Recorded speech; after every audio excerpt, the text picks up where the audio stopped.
Hi guys and welcome back on GSM-ABC YouTube channel. In this tutorial I will show you how to disconnect your Huawei Watch GT3 from your phone. So let's do it. So to do that it is very easy. On your watch just go to the top bar and here we have settings, and here scroll down and go to system. Again scroll down and we have here disconnect.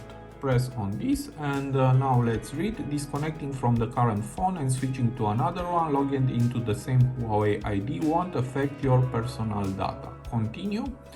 Just select yes, and now you need to pair again your watch. Now let's go on my phone to check this, and I will go to Huawei Health app. And here, as you can see, my watch is now disconnected. And to connect again, just press connect, wait for a few seconds,